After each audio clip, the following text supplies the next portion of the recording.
ঘাগৰা champions ট্ৰফিৰ cricket tournament এই cricket টুৰ্ণামেণ্টৰ আমাৰ চূড়ান্ত খেল আছিলে আৰু মোক ইয়াত মুখ্য অতিথি হিচাপে উদ্যোক্তাসকলে আমন্ত্ৰণ কৰিছিল। ইতিমধ্যে খেল শেষ হৈ গ'ল। সম্পূৰ্ণ খেলত মই থাকিব নোৱাৰিলোঁ। শুনিছোঁ খেলটো যথেষ্ট ভাল হৈছে আৰু মই শুভেচ্ছা জনাইছোঁ। এনেকুৱা খেল আমাৰ অঞ্চলত অনুষ্ঠিত কৰিব লাগে, কাৰণ আমাৰ এই অঞ্চলত বহুত মেধাৱী খেল খেলিব পৰা ল'ৰা ছোৱালীবিলাক আছে। যদি আমি তেওঁলোকক খেলাৰ তেনেকুৱা ধৰণৰ যদি সুবিধা যদি দিওঁ, নিশ্চয় আমাৰ ল'ৰা ছোৱালীবিলাক আগবাঢ়ি যাব। সেইকাৰণে আজিৰ এই চেম্পিয়ন্স ট্ৰফি যিসকলে উদ্যোগ লৈ টুৰ্ণামেণ্টটো দিছে, খেলাৰ কাৰণে সুযোগ আৰু সুবিধা দিছে, তেওঁলোকক মই ধন্যবাদ জনাইছোঁ। আৰু আমি ওদালগুৰি জিলা ক্ৰিকেট সন্থাও আমি তেনেকুৱা ধৰণৰ উদ্যোগ আমি লৈ আছোঁ। আমি ওদালগুৰি এটা প্ৰাইজ মানি টুৰ্ণামেণ্ট আমি পাতিম এইবাৰ অহা 17 তাৰিখৰ পৰা। আৰু মই আহ্বান জনাইছোঁ আমাৰ ক্লাববিলাক ৰেজিষ্ট্ৰেশ্যন কৰিব লাগে, খেলত অংশগ্ৰহণ কৰিব লাগে। অৱশ্যে ইয়াত আজি টেনিছ বলৰ তেওঁলোকে টুৰ্ণামেণ্ট পাতিছে।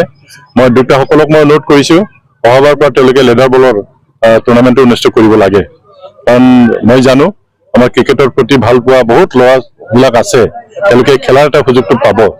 আৰু আজিকালি আমাৰ চৰকাৰৰ তৰফৰ পৰাও বহুতখিনি সুবিধা দিছে।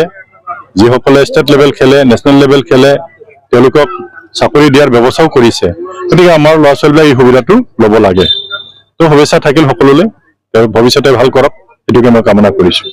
মাহৰ 1 তাৰিখৰ পৰা আমি এটা ক্ৰিকেট টুৰ্ণামেণ্ট এৰিছিলোঁ, ঘাগৰা চেম্পিয়ন ট্ৰফি। সেইটো আমাৰ মোটামুটি 25টা টিমে অংশগ্ৰহণ লৈছিলে খেলত। তাৰ মাজতে 2টা টিম বাদলাপাৰা আৰু বেলতলা ফাইনেল গৈছিলে। আজি বেলতলা টিম জয় হ'ল, পৰাজয়ত আমাৰ বাদলাপাৰা টিম। খেল বহুত ধুনীয়া হৈছে আমাৰ ইয়াতে। আমি খেলত বহুত মানুহ আমি পাইছোঁ ইয়াতে, আৰু আপোনালোকে চাব পাৰে আজি কিমান অডিয়েঞ্চ আছিল। বহুত ভাল এটা খেল আমি এৰেঞ্জমেণ্ট কৰিছিলোঁ। তাতে আমাৰ ভাল ভাল মানুহো আহিছে আমাৰ এই খেলত যোগদান দিবৰ কাৰণে, আৰু বহুত ভাল লাগিল আমাৰ এই খেলটো। আমি ভাবিছোঁ যে প্ৰত্যেক বছৰ এই খেলটো আমি কণ্টিনিউ কৰি যাম বুলি ভাবিছোঁ। আমি ভাবিছোঁ যে আমি টেনিছ বল খেলাৰ কাৰণে আমি ভাবিছোঁ ইয়াতে মানে টিমটো অলপ কম হ'ল আমাৰ, যিহেতু আমি ভাবিছিলোঁ 50টা টিম জইনিং হ'ব বুলি, কিন্তু 25টা টিমে হ'ল, কাৰণ আমি প্ৰাইজ মানিটো অলপ বেছি ৰাখিছোঁ। আৰু আমাৰ এই এৰিয়াত চবতকৈ যদি ভাল ডাঙৰ উইনাৰ প্ৰাইজটো আমিয়ে দিলোঁ, যাতে আমি যিমান গম পাইছোঁ। আৰু এইটোৰ কাৰণে আমি বহুত গৰ্বিত এটা ফিল কৰি আছোঁ। আগন্তুক বছৰত আমি ভাবিম যে প্ৰাইজ মানিটো এনেকুৱাই ৰাখিম, আৰু এণ্টাৰ ভিলেজ কৰিম। মানে এণ্টাৰ ভিলেজ কৰিলে টিমকেইটা অলপ বেছিকৈ আহিব, জইন হ'ব। আমাৰ অলপ কমিটিৰ ফালৰ পৰা আমি যিমান পাৰোঁ আমি টিমকেইটাক সহযোগ কৰিম। যে আমি দেখা পাওঁ যে চবে মোবাইল লৈ পাবজি খেলে, কোনোবা মোবাইল গেম খেলে, সিহঁতৰ মেণ্টেলিটিটো অলপ বেলেগ ফালে গৈ আছে আমি দেখা পাইছোঁ।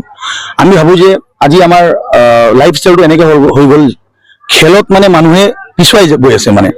তো আমি ভাবিছোঁ যে এইটো এটা আমি চেষ্টা কৰিছোঁ যে যিমান আমাৰ য়ং ল'ৰাকেইটা আছে সিহঁতে আহি যোগদান দিয়ক বুলি, আৰু আহিছেও।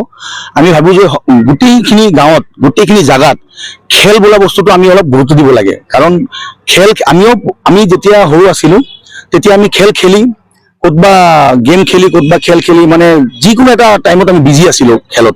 সেইটোৰ কাৰণে আমাৰ ইমানখিনি মানে আমাৰ প্ৰভাৱ পৰা নাই। কিন্তু এতিয়া য়ং ল'ৰাকেইটাক চাওঁ যে চব মোবাইল লৈ ব্যস্ত থাকে। এইটো বহুত দুখৰ কথা। আৰু ভাবোঁ যে এইটো খেল যদি আমি এনেকুৱা খেল যদি যিমান আমাৰ ওচৰত গাঁও আছে, যিমান আমাৰ চহৰ টাউন যিমান আছে, এইটো খেল যদি আমি ক্ৰিকেটে নহওক কিয় বা ফুটবলে নহওক কিয় আমি যদি পাতি থাকোঁ যিকোনো খেল গ্ৰাউণ্ডত, সেইটো আমাৰ ফিজিকেল এক্টিভিটিৰ কাৰণে ভাল হ'ব আৰু নিজৰ হেল্থৰ কাৰণে ভাল হ'ব বুলি ভাবিছোঁ আৰু আমি।